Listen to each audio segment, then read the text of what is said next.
آج کا جوان اگر ایمان میں مضبوط ہو، علم و حکمت کا متلاشی ہو، پاک دامن ہو، شجاع اور غیرت مند ہو، صبر و استقامت کا پیکر ہو، تو یہی جوان آج کا انقلابی بھی ہے اور اس امت کا نجات دہندہ بھی ہے۔ یاد رکھیے گا، ایمان کا چراغ، علم کا طالب، کردار میں پاک، غیرت میں بلند اور صبر میں مضبوط، یہی تو ہے قرآن کا جوان۔ اعوذ باللہ من الشیطان الرجیم، بسم اللہ الرحمن الرحیم۔ معزز سامعین و ناظرین، السلام علیکم۔ میرے معزز سامعین و ناظرین، جیسا کہ آپ کو معلوم ہے کہ میری یہ ویڈیو، میرا یہ میسج، میرا یہ پیغام دنیا کے جس کونے میں بھی کوئی جوان بستا ہے اس کے لیے ہے، کیونکہ ہمارا آج کا جوان بے راہ و روی کا شکار ہے اور سوشل میڈیا پر پروپیگنڈے کا شکار ہے۔ دیکھیے، قرآن نے چھوٹی چھوٹی خواہشات کا اظہار کیا ہے۔ قرآن کیا چاہتا ہے، قرآن کی خواہش کیا ہے کہ آج کا جوان کیسا ہو؟ تو میرے معزز سامعین، قرآن کی چھوٹی چھوٹی خواہشات کا احترام کریں۔ قرآن کیا چاہتا ہے کہ جوان کیسا ہو؟ قرآن کی پہلی یہ خواہش ہے کہ آج کا جوان ایمان میں مضبوط ہو۔ یہ قرآن کی پہلی خواہش ہے، توجہ کیجئے گا میرے نوجوان دوستو۔ اور اس کے لیے پروردگار عالم نے سورہ کہف کے اندر ارشاد فرمایا، بسم اللہ الرحمن الرحیم، انہم فتیۃ آمنوا بربہم۔ پروردگار عالم نے ارشاد فرمایا کہ کئی جوان تھے جو اپنے رب پر ایمان لائے۔ وہ کون جوان تھے؟ وہ اصحاب کہف تھے، کہ جن کے بارے میں پروردگار عالم نے قرآن میں ایک سورہ نازل کیا جسے سورہ کہف کہا جاتا ہے۔ ان کے اندر ان کی عظمت کے دلائل بھی ہیں اور ان کی مضبوط ایمان کے دلائل بھی موجود ہیں۔ انہوں نے تاریخ رقم کی، کیوں؟ اس لیے کہ ان کا ایمان مضبوط تھا۔ تو قرآن آج کے جوان سے کیا چاہتا ہے کہ اس کے اندر کیا صفت ہو، کیا خوبی ہو؟ پہلی صفت یہ ہو کہ وہ ایمان میں مضبوط ہو، اس کا ایمان مضبوط ہو۔ اور دوسری خواہش کیا ہے قرآن کی؟ دوسری خواہش یہ ہے کہ وہ علم و حکمت کا متلاشی ہو۔ آج کا جوان علم و حکمت کا متلاشی ہو، اور اس کے لیے توجہ کیجئے گا، سورہ یوسف کی آیت نمبر 22 میں ارشاد فرمایا، بسم اللہ الرحمن الرحیم، وَلَمَّا بَلَغَ أَشُدَّهُ آتَيْنَاهُ حُکْمًا وَعِلْمًا۔ پروردگار عالم ارشاد فرماتا ہے کہ جب یوسف علیہ السلام عین جوانی میں پہنچے، وہ جوان تھے، تو ہم نے کیا کیا؟ ہم نے انہیں علم بھی عطا کیا اور حکمت بھی عطا کی جوانی میں۔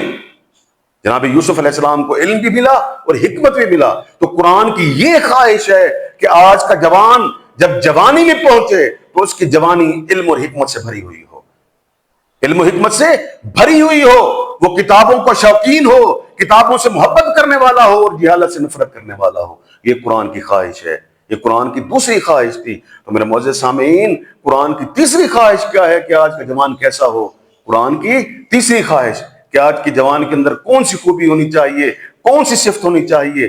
تو قرآن کی تیسری خواہش یہ ہے کہ آج کا جوان پاک دامن ہو، پاک دامن ہو۔ اور اس کے لیے سورہ یوسف کی آیت نمبر 23 میں ارشاد فرمایا، بسم اللہ الرحمن الرحیم، قالت حیت لقا قال معاذ اللہ۔ قرآن کہتا ہے یوسف علیہ السلام عین جوانی میں تھے جب زلیخا نے تمام دروازے بند کر لیے اور کہا یوسف ادھر آؤ، تو یوسف علیہ السلام جو جوان تھے، حسین تھے، خوبصورت بھی تھے، مگر ان کا جواب سنیں گے؟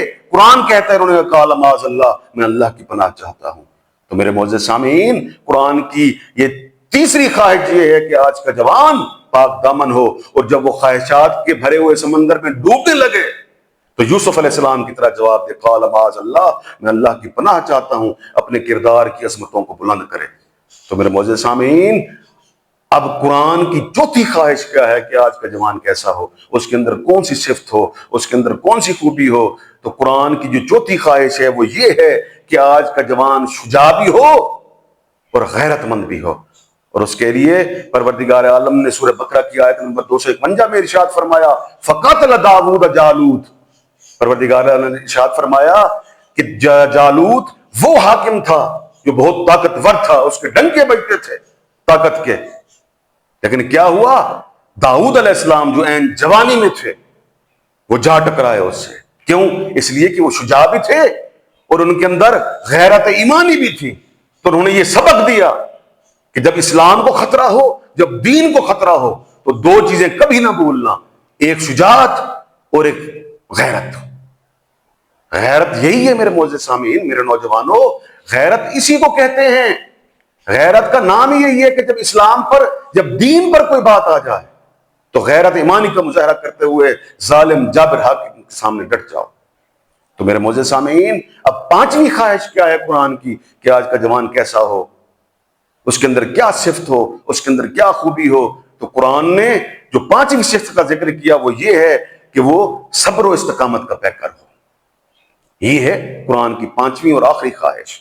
میرے معزز سامعین دیکھیے، قرآن ایک جوان کو صابر دیکھنا چاہتا ہے، استقامت والا دیکھنا چاہتا ہے، اور اس کے لیے سورہ نحل کی آیت نمبر 127 میں ارشاد فرمایا، بسم اللہ الرحمن الرحیم، وَاصْبِرْ وَمَا صَبْرُكَ إِلَّا بِاللَّهِ۔ اللہ فرماتا ہے آج کا جوان صابر بھی ہو اور استقامت رکھنے والا ہو، اور جب اپنی منزل کا تعین کر لے تو پھر صبر و استقامت کے ساتھ جب بھی کوئی آزمائش اس پہ آئے، جب بھی کوئی بلا اس پہ نازل آئے تو صبر استقامت کا مظاہرہ کرتے ہوئے اپنی اس منزل پر پہنچے۔ قرآن نوجوان کو اس طرح دیکھنا چاہتا ہے۔ جوانوں کی تقدیر کتابوں میں نہیں ہے بلکہ جوانوں کے کرداروں سے لکھی جاتی ہے۔ میری یہ بات یاد رکھیے گا، اے جوان، اگر تو ایمان کو اپنا ڈھال بنا لے، علم کو اپنا چراغ بنا لے، کردار کو اپنی عزت بنا لے، غیرت کو اپنا ہتھیار بنا لے، اور صبر کو اپنی طاقت بنا لے، تو یاد رکھ وقت تیرا غلام ہوگا، اس امت کی تو قیادت کرے گا، اور تاریخ میں تیرا نام لکھا جائے گا۔ کیوں؟ اس لیے کہ یہی تو ہے قرآن کا جوان۔ میرے معزز سامعین، یہ نتیجہ تھا میرے نوجوانوں کے لیے۔ دیکھیے، میں پہلے بھی آپ سے یہ درخواست کر چکا ہوں کہ اگر میری یہ ویڈیو آپ کو پسند آتی ہے تو اس ویڈیو پہ لائک بھی کریں، کمنٹس بھی کریں، اور رائے کا اظہار دیں کہ آپ کو یہ ویڈیو کیسی لگی، اور میرے چینل کو سبسکرائب بھی کریں۔ شکریہ۔